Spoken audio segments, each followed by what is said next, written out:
She's a friend who'll show up with coffee or wine when you need it most. But probably wine. Good vibes are on the way.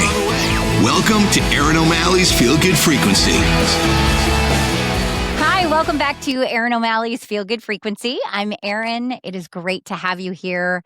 Since I began this podcast, there are a handful of people that I've always admired, really wanted to speak with. And this woman, I have been trying to get her on since the moment I read her story, because the difference that she has made in this world is something that everybody should know about.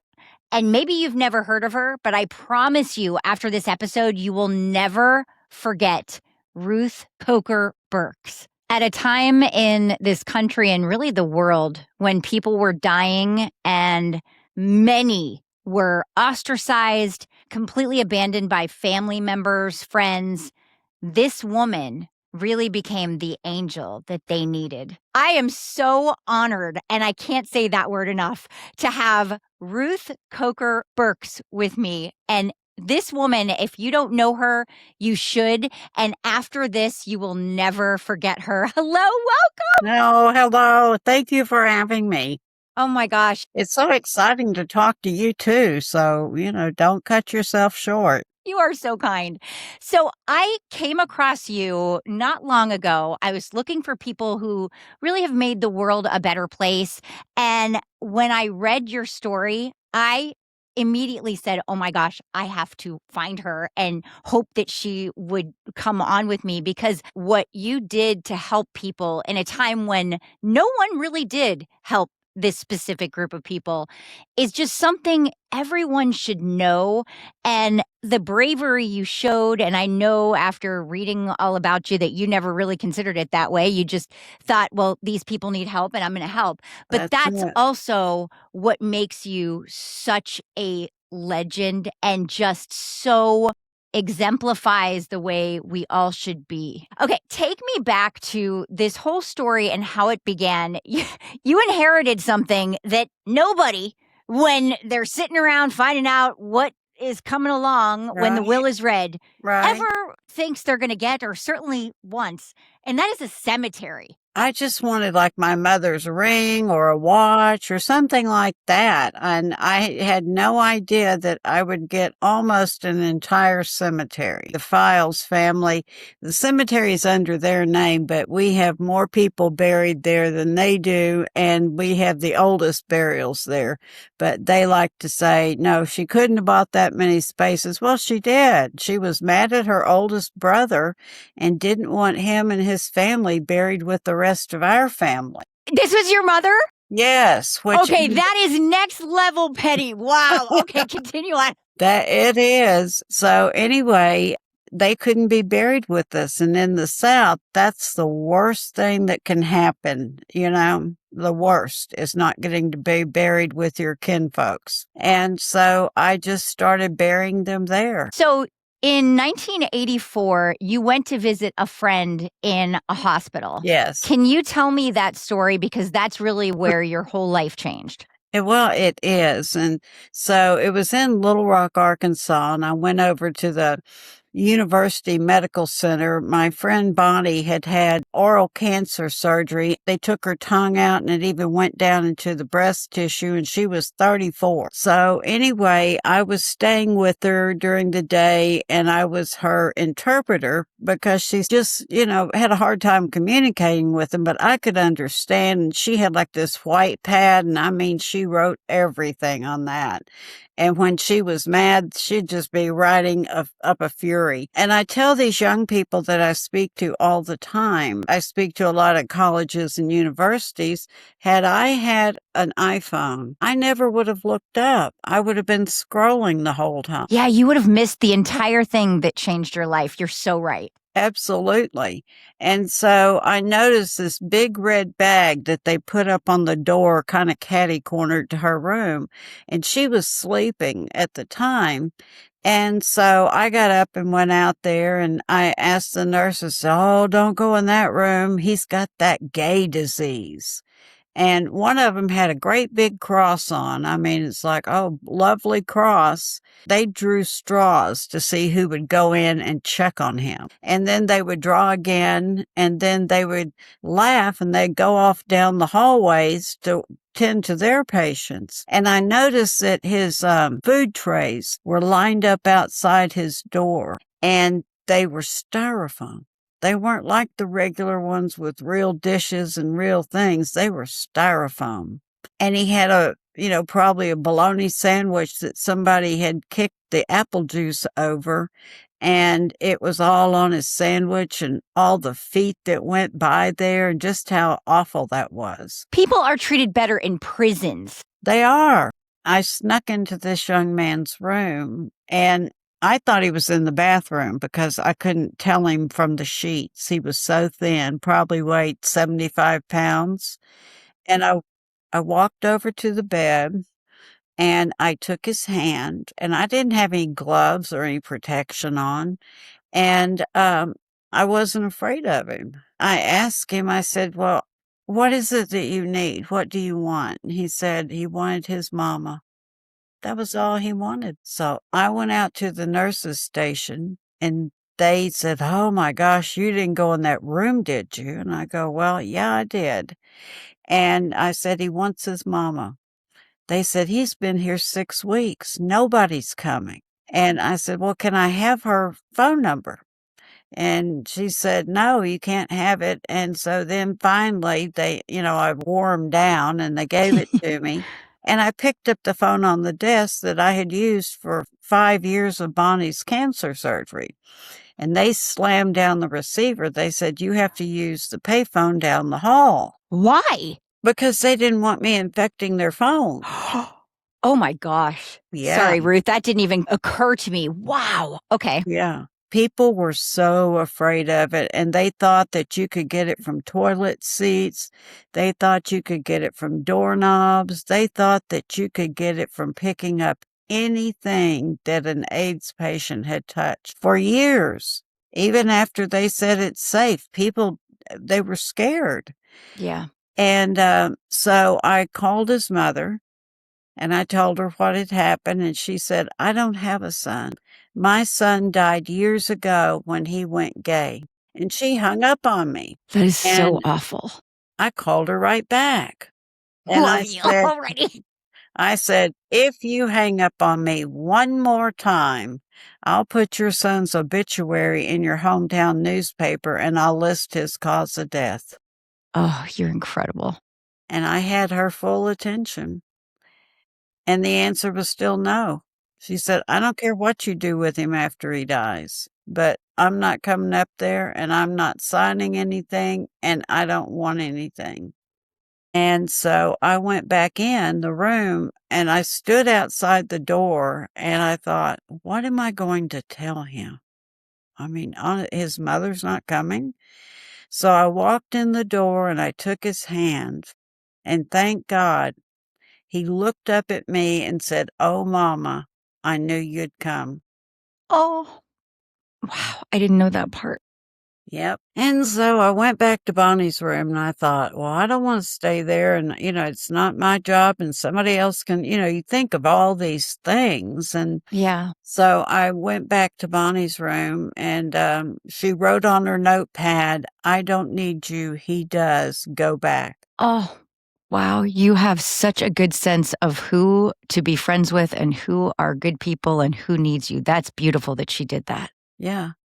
And so I went back and I took a basin and put warm water in it and soap, and he hadn't been cleaned in I don't know when. And so in a washcloth, and, I cleaned his hair and his face and his arms and legs. And, that's the most tender thing that you can ever do for somebody is to bathe them when they can't do it themselves. Yes. And anyway, I just sat with him for 13 hours until he died. And I sang old hymnals to him, and I read things to him. And, I didn't proselytize him at all. It was, I've never felt that was my place to do that to anyone. But, we just sit there basically, and I did. I sat there in silence a lot just because that's what you do. And I just prayed that he had an easy death, and that when he died, he went to friends who loved him and not family that was mean to him when they were alive. Perfect prayer. So he passed, and then did you ask these nurses what was going to happen to him? No, I walked back out there and told them that he died, and they're like, "Whew, thank God he's gone." And they said, "Well, what are you going to do with him now?" What are you going to do with him now? Yes. Oh, They knew his okay. mother wasn't coming. And I said, "Me? What do I have to do with this?" "Well, you're the one that was with him when he died." I said, "Well, I didn't know it was a contest and I won."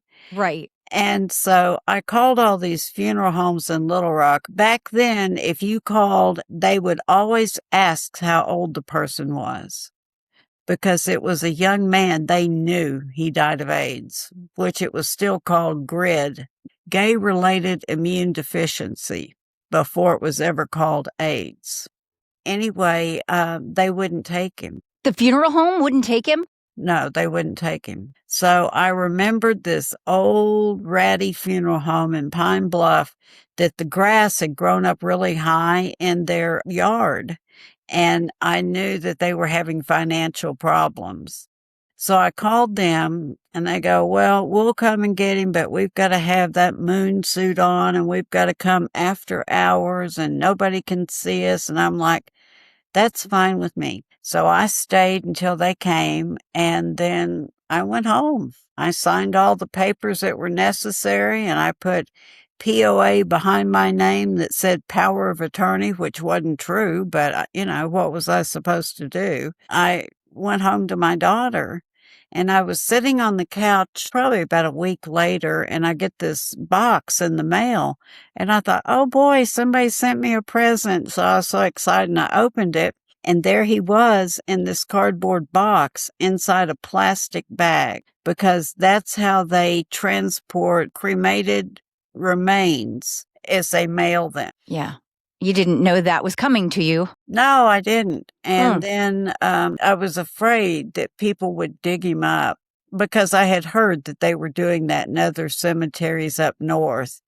And my cemetery and Hart Island Cemetery, are you familiar with Hart Island? No, I'm not. It's a big cemetery across the river from New York, where they bury indigents and victims of the flu, the 1918 flu epidemic.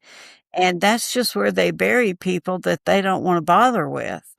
And that cemetery and my cemetery are the only two cemeteries that they can document in the United States where AIDS patients are buried. Wow. So I took him and I buried him. People go, "Well, that cemetery is so hard." Well, I'm not stupid. I waited until we had a flooding rain. The ground was really soft, and it's easy to dig when it's wet. So, after it had rained so far. And so that's what I did. And then I went home, went and picked up my daughter at school, and we talked about why Barney Rubble doesn't have shoulders and how he keeps his clothes up. And so, oh my gosh, I can't believe you remember that conversation. And anyway, we just went about life. So then how did it come that you ended up with so many men who were diagnosed with AIDS? They found you, or Yes. how did you become, because you're known as the cemetery angel. How did that transpire? Was it just word of mouth in the community? That was it. Maybe the nurses told people, and then, the friends told people, and it was just word of mouth. And so I just started getting, I thought he'd be the only one. Of course. Yeah, I go back to my life, but I was wrong. And, I did ask God when I was in there that for him, please, to not let me get it and give it to my daughter. If that was what he wanted me to do, just that was my only request. So he didn't let me get it, and he didn't let my daughter get it, which I'm very grateful.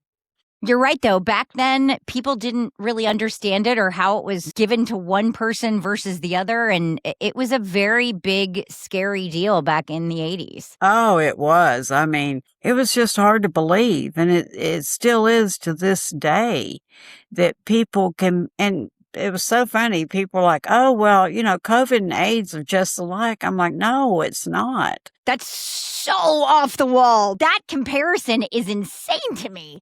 I know, but they're young and they don't know anything about it. And now you take a pill and you're fine with AIDS. And they know people who have AIDS and, they're fine. But yeah, it was, somebody called and, again, and I'm like, oh, where'd you get my phone number? And they said, John or somebody. And I listened to their story. And it was as awful as the one I'd heard before. And then they had more awful to it. And then the next one was the same thing and the same thing. And it was just word of mouth that my name got out there. And you were not a nurse. You were a real No. estate agent? Is that right? Yeah. And, I didn't have any experience, but as I tell people, I played a doctor on TV. So, and I watched a bunch of medical shows, but they didn't tell you anything about what to do when somebody had a contagious disease that you die from. Yeah. But you, one after the next, took these men to appointments and you Yes. made sure they got medicine. And I mean, how did you even have time to work? That seems like a full-time job in and of itself. Well, it was, but I was lucky I could make my own schedule. And you do what you have to do. And I would go down and I'd take my daughter to school. She was in elementary school. And then I'd go dumpster diving at all the dumpsters behind the supermarkets. So I had enough food to feed everybody. And the managers finally realized what I was doing, and they would leave the food outside the dumpster so I didn't have to get in it. And there was a milk truck that's parked by the grocery store, and he would leave his back door open, and I could have anything in there, milk and cheese and ice cream and just butter, everything, to keep the weight on these guys. Because if they got below 90, there wasn't anything you could do for them except just sit with them while they died. And so I would cook and, my daughter and I would eat the same thing, and then we would make little dinners to take out to everybody. And you say everybody. So these men didn't have family members. They were all same thing as the first gentleman. They were all just cut off from family because they were gay. The churches did it. The churches did it? The churches did it. Everybody was very religious down here. And so the churches would have sermons where they would tell people, those kids are abominations of God was the word they used. And it's against the Bible to be gay, and throw them out. And see, people were afraid that they would be ostracized too from the church.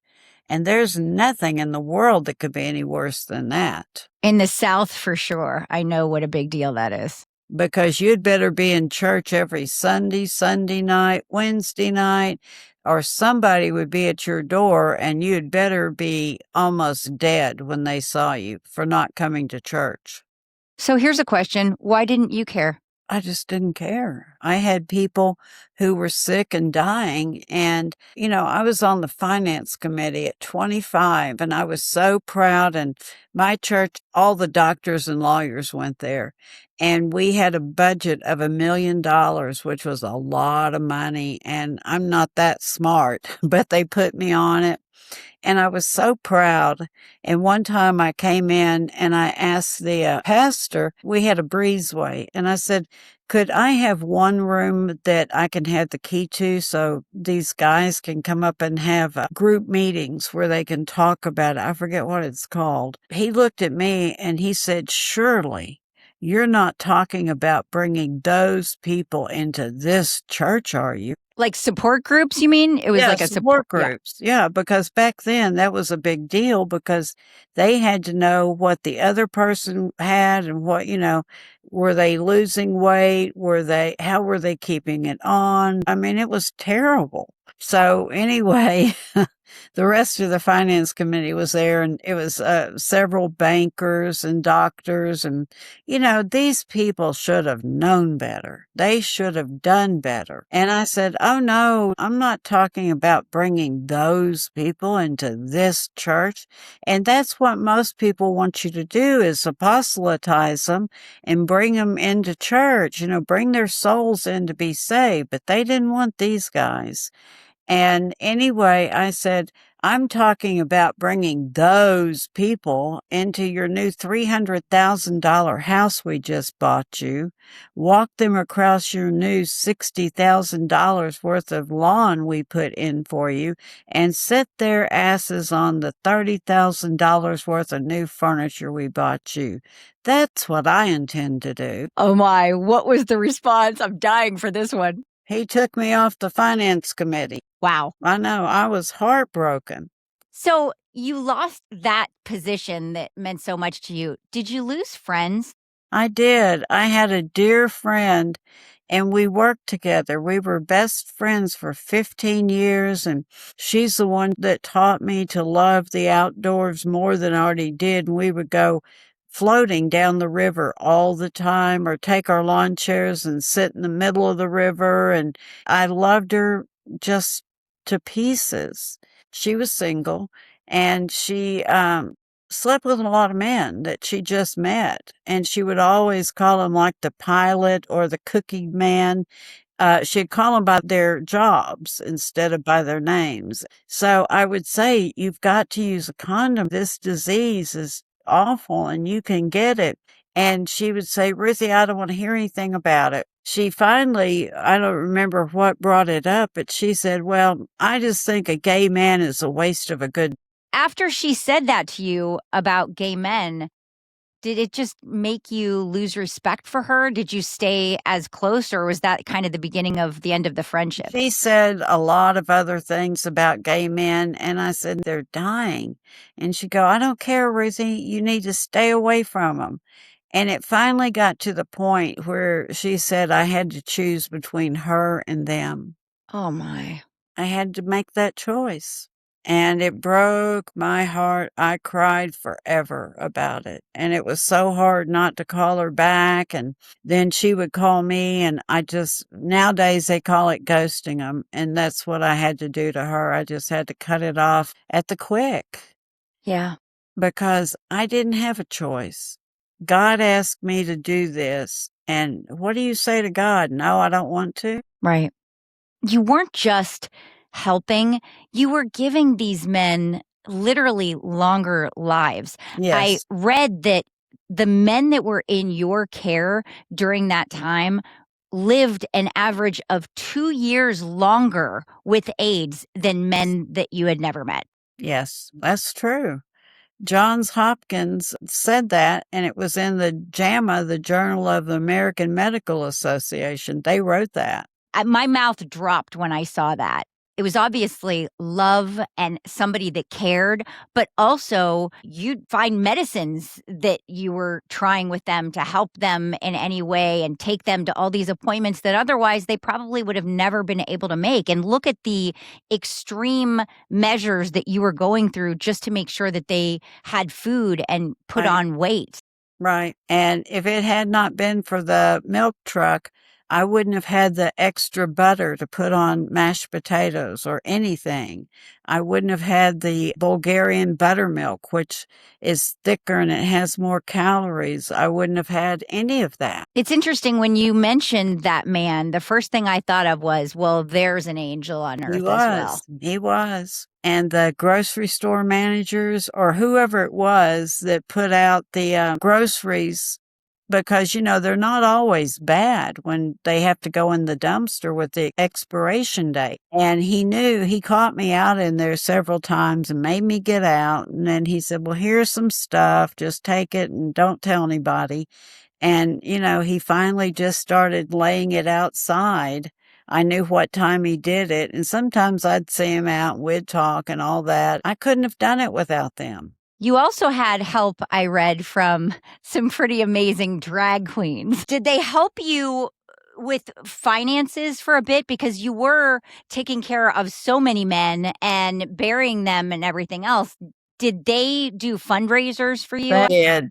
They They did. would, oh my God, they would twirl up a show and they would say, come on, this isn't enough money. We need to see some 20s and hundreds up here. Don't bring me $1 unless that's all you can afford. 100% of that money went back to direct assistance for the patient. That's so beautiful. Oh my gosh. During all of this, how did you decompress? Because that must have been so much to take in. I read you felt like you were carrying these men across a river of death, like you were Yes. carrying them to their final resting place. And that must have been so heavy on you. How did you decompress? I fished.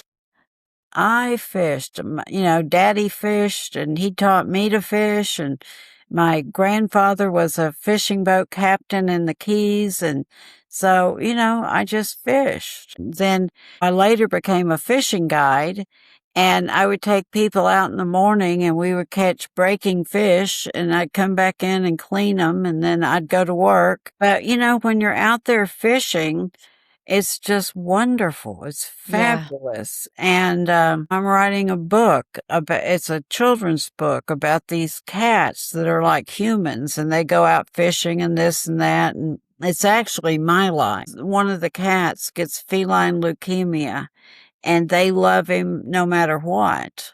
And so it's just, I hope it's going to be a great book. Anyway, all hell could be breaking loose, and you're out there fishing and you throw the fish back in and they're going to live another day. Yeah. But my AIDS patients weren't.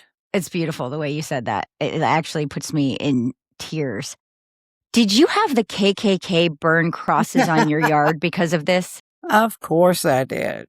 3 different times. And one time I had this doctor who was going home. He had to go and do surgery, and called me and he said, did you know there's a cross burning in your yard? And I said, no.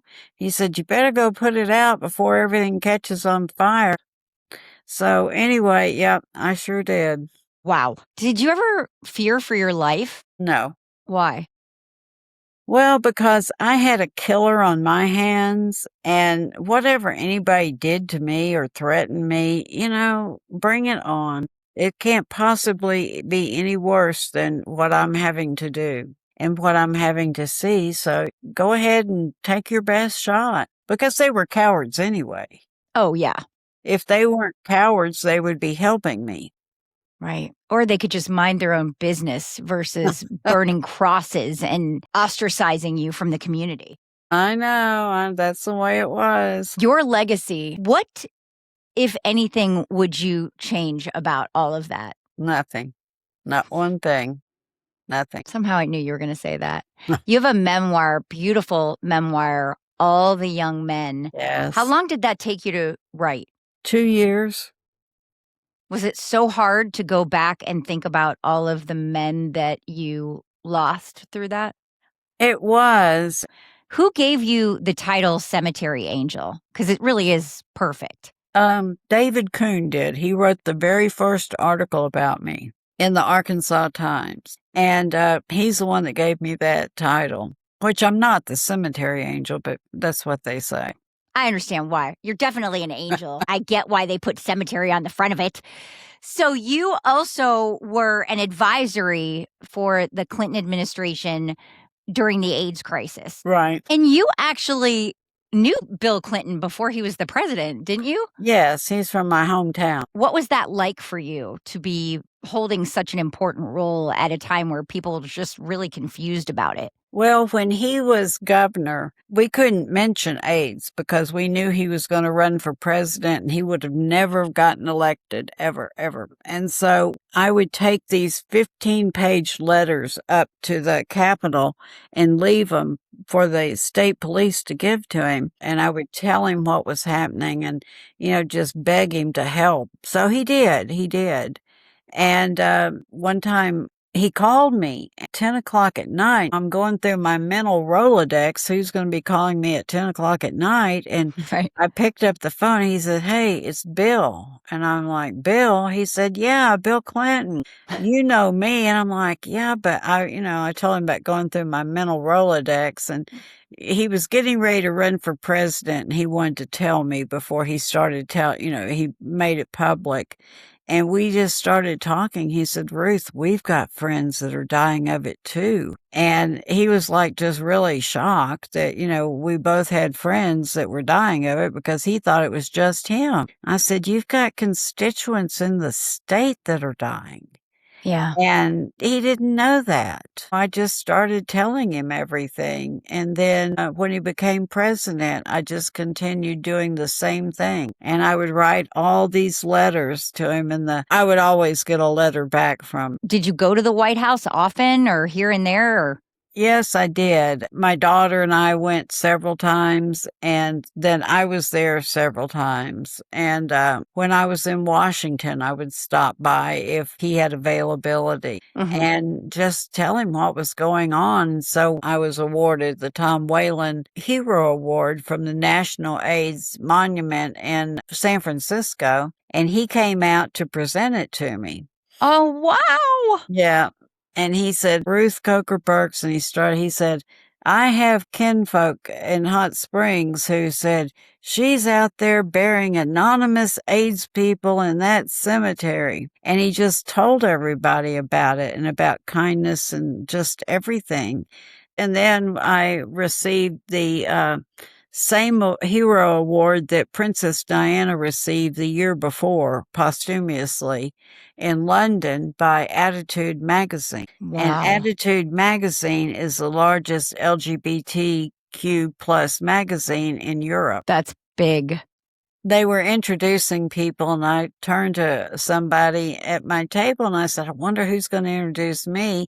And I look up and there's Bill Clinton across the whole stage. Oh my gosh. And he just did, you can go and look it up. I mean, it was just the best speech and everything. And the whole crowd was on their feet, just cheering and cheering. And it was just, it was wonderful. And it just took my breath away, but it was real funny at the same time that everybody was cheering for him like they were.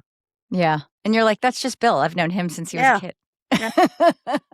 Oh my gosh, I love that. Every award that you have gotten, every accolade, every article that's been written and story that's been done is so deserved. And I cannot thank you enough for taking me on this journey and for your kindness. You are such a good soul. And I'm so glad that you didn't care what people thought and that you did what you believed in your soul was right, because you made such a difference with the most vulnerable people when they needed that the most. Thank you so much. I appreciate that.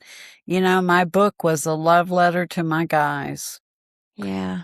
And I appreciate everything you said, and I appreciate you interviewing me. You're a great interviewer. Oh, thank you. I am absolutely enamored with you and so honored that you took time out of your day to talk all about this and take me through that journey, which I'm sure sometimes isn't easy to think about. But wow, do you have a lot of angels watching over you? I hope I do. I really hope I do. I do. I have no doubt.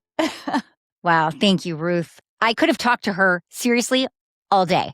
Again, she is somebody that I have been trying to track down and have on since pretty much I started the podcast. And oh, I'm so honored that she said yes. So thank you for joining me for this so important episode of really an angel on earth who made such a difference and still does. So God bless you, Ruth. If you haven't already, please like and follow the Feel Good Frequency podcast and download the episodes. I love having you here, and tell your friends about it. Word of mouth is always a great thing. ErinO'Malley'sFrequency.com is my website. If you are doing something to make the world a better place, somebody who is, please share them with me. My email's right there. It's super easy to get a hold of me, and I will get right back to you. ErinO'Malley'sFrequency.com. Have a fantastic week. Bye.